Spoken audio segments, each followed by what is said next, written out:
नमस्कार. रणरागिणी न्यूजमध्ये आपले स्वागत. सिंहगड किल्ल्यावर फिरण्यासाठी आलेल्या पर्यटकांना मारहाण केल्याप्रकरणी हवेली पोलिसांनी 8 जणांविरुद्ध गुन्हा दाखल केला आहे. 16 ऑगस्ट रोजी तक्रारदार अवधूत पांडुरंग पाटील हे पत्नी, मुलगा, मित्र व त्यांच्या कुटुंबासह सिंहगड फिरण्यासाठी गेले होते. यावेळी काही व्यक्तींनी हिंदू संस्कृती कळत नाही का असे म्हणत त्यांना व त्यांच्यासोबतच्या पर्यटकांना शिवीगाळ करून प्लॅस्टिकच्या काठीने मारहाण केल्याची तक्रार नमूद केली आहे. घटनेनंतर हवेली पोलिसांनी तपास सुरू केला. संशयित आरोपींमध्ये संकेत संजय पाटील यांच्यासह 7 जणांचा समावेश आहे. आरोपीविरोधात भारतीय न्याय संहितेतील विविध कलमांनुसार कारवाई करण्यात आली असून पुढील तपास पोलीस करत आहेत. या घटनेमुळे सिंहगड परिसरातील पर्यटकांच्या सुरक्षतेचा प्रश्न पुन्हा ऐरणीवर आलेला दिसून येत आहे.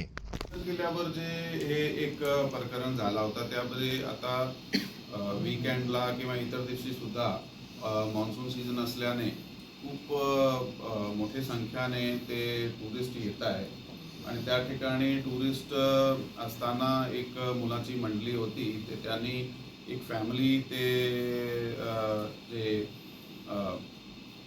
जे तानाजी आहे त्यांची समाधीचे दर्शन करून परत येत होती आणि मग त्यांना रस्त्यात थांबून त्या मंडळीने विचारला की तुमची जी 8 वर्षाची मुलगी आहे तिने ते बरमुडा वगैरे घातला आहे आणि त्याला म्हणजे वेस्टर्न काइंडचे कपडे घातले आहे म्हणून तुम्ही इथे दर्शनासाठी वगैरे जाऊ शकत नाही असा काहीतरी कमेंट केल्याने त्याच्यामध्ये बाचाबाची झाली आणि वादविवाद झाला.